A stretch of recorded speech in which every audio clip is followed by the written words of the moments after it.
السلام علیکم دوستوں، میں ہم جلیلی اور آپ دیکھ رہے ہیں ریپیٹ ٹیک پالو۔ دوستوں آج کی ویڈیو کے اندر آپ کو یہ بتاؤں گا کہ احساس پروگرام میں بہت سارے لوگوں کو کیوں نااہل کیا جاتا ہے، ٹھیک ہے؟ تو اس کی کچھ بنیادی وجوہات ہیں جس کی وجہ سے حکومت پاکستان یا احساس پروگرام کا جو ٹیم ہے وہ بہت سے سارے لوگوں کو نااہل کرتے ہیں، ٹھیک ہے؟ ویسے حکومت کے آپ کے ساتھ تو کوئی ذاتی معاملات نہیں ہے، لیکن پھر بھی کچھ لوگ ایسے ہیں جن کو نااہل کیا گیا ہے، اور ان کو یہ پتہ کیسے چلتا ہے کہ یہ نااہل ہے، تو وہ کچھ وجوہات کو دیکھتے ہیں اور اس کی بنا پر لوگوں کو نااہل کرتے ہیں، ٹھیک ہے؟ تو آج کی ویڈیو کے اندر آپ کو 4 ایسے وجوہات بتاؤں گا جس کی وجہ سے بہت سارے لوگوں کو نااہل کیا جاتا ہے، ٹھیک ہے؟ اور اس سال یعنی 2022 میں 36 لاکھ خاندانوں کو ان 4 وجوہات کی بنا پر نااہل کیا گیا ہے، ٹھیک ہے؟ تو میں نے سوچا کہ آپ کے ساتھ ضرور شیئر کرنی چاہیے، کیونکہ آپ بھی اس کی وجہ سے نااہل ہو سکتے ہیں۔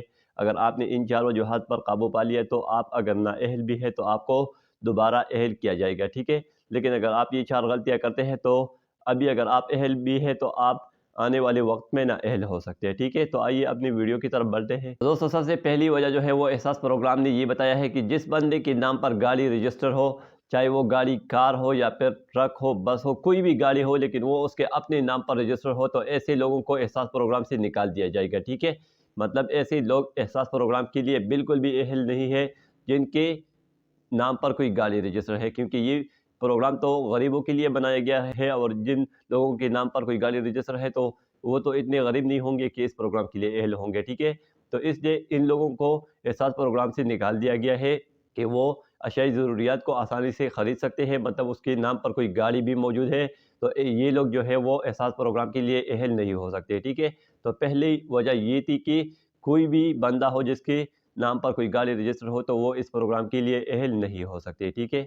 دوسری وجہ انہوں نے یہ بتائی ہے کہ جس بندے کے نام پر کوئی سم رجسٹر ہو، چاہے وہ جیس کا ہو، ٹیلی نار کا ہو یا کسی بھی نیٹ ورک کا سم ہو، لیکن وہ ہر مہینے اس سم کے اوپر 1000 روپے سے زیادہ بیلنس استعمال کرتا ہے تو ایسے لوگوں کو احساس پروگرام سے نکال دیا جائے گا، ٹھیک ہے؟ اور اس وجہ کی بنیاد پر انتہائی زیادہ لوگوں کو احساس پروگرام سے نکال دیا گیا ہے، کیونکہ بہت سارے لوگ ہر وقت پیکیجز لگاتے ہیں، نیٹ کا پیکیجز یا پھر کال وغیرہ کا پیکیجز، اور ان کو پتہ نہیں ہوتا کہ میں ہر مہینے 1000 روپے سے زیادہ استعمال کرتا ہوں اپنے سم کے اوپر، ٹھیک ہے؟ تو اب احساس پروگرام نے اس کا ڈیٹا نکال دیا ہے اور یہ بتا دیا ہے کہ جو بھی بندہ 1000 روپے سے زیادہ بیلنس اپنے سم کے اوپر استعمال کرے گا ہر مہینے تو اس کو احساس پروگرام سے نکال دیا جائے گا، ٹھیک ہے؟ تو آپ اس غلطی کو مت کیجئے، کیونکہ آپ ایک پیکیج لگائی 500-600 کا، وہ آپ کا پورا مہینہ کام کرے گا، ٹھیک ہے؟ لیکن آپ اگر بار بار پیکیجز لگاتے ہیں تو آپ ایک مہینے میں 1000 روپے سے زیادہ بیلنس استعمال کریں گے، ٹھیک ہے؟ اس کے علاوہ اگر آپ کی شناختی کارڈ پر کسی اور نے سم نکالا ہے، گھر میں بہن یا بھائی وغیرہ نے، تو ان کو بھی بتائیے کہ آپ اس پر 1000 روپے سے زیادہ بیلنس استعمال نہ کریں، کیونکہ اس کی وجہ سے آپ کو نااہل قرار دیا جا سکتا ہے، ٹھیک ہے؟ تو یہ دوسری وجہ تھی اور یہ سب سے مین وجہ تھی، ٹھیک ہے؟ تیسری وجہ انہوں نے یہ بتائی ہے کہ جس بندے کا بینک اکاؤنٹ موجود ہو اور اس میں 12000 روپے سے زیادہ کا رقم بھی موجود ہو، ٹھیک ہے؟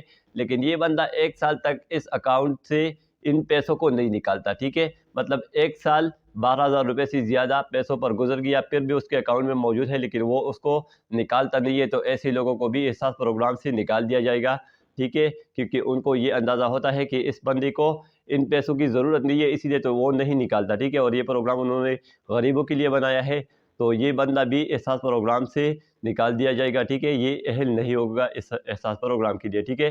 تو میں آپ کو ایک ہی سجیسٹ کرتا ہوں کہ اگر آپ کا بینک اکاؤنٹ ہے تو آپ اس میں پیسے نہ رکھیں، اگر رکھیں تو اس پر 1 سال سے زیادہ نہ گزاریں، ایک بار اس کو نکالیں پھر اس میں ڈالیں اگر آپ کو ضرورت ہے، ٹھیک ہے؟ لیکن 1 سال سے اگر زیادہ 12000 روپے پر گزر گیا تو آپ اس پروگرام سے نااہل ہو جاؤ گے، ٹھیک ہے؟ تو ایسا آپ نہ کریں، اس پر تھوڑا قابو پائیے، ٹھیک ہے؟ اب آتے ہیں اپنے فائنل وجہ کی طرح کہ وہ کون سا ہے، اور وہ بہت سمپل ہے، کیونکہ جو لوگ سرکاری ملازمین ہیں وہ اس پروگرام کے لیے بالکل بھی اہل نہیں ہے، ٹھیک ہے؟ چاہے وہ کسی بھی پیشے میں ہو، کسی بھی شعبے میں ہو، وہ اس پروگرام کے لیے اہل نہیں ہوں گے جو سرکاری ملازم ہے، ٹھیک ہے؟ تو یہ تھی یہ 4 وجوہات جن کی بنیاد پر 2022 میں 36 لاکھ لوگوں کو احساس پروگرام سے نکالا گیا ہے، ٹھیک؟ تو دوستو اگر آپ نااہل ہیں تو ان 4 وجوہات کے بعد آپ اگر دوبارہ رجسٹریشن کریں اور اس پر قابو پائے تو آپ دوبارہ اہل ہو سکتے ہیں، ٹھیک ہے؟ لیکن اگر آپ اہل بھی ہے اور ان وجوہات پر قابو نہیں پاتے تو آنے والے وقت میں بھی آپ کو نااہل کیا جا سکتا ہے، ٹھیک ہے؟ تو یہ تھی ایک چھوٹی سی انفارمیشن احساس پروگرام سے ریلیٹڈ، تو میں نے سوچا کہ آپ کے ساتھ ضرور شیئر کرنی چاہیے۔ تو ملتے ہیں ایک اور ویڈیو کے ساتھ، تب تک کے لیے اللہ حافظ۔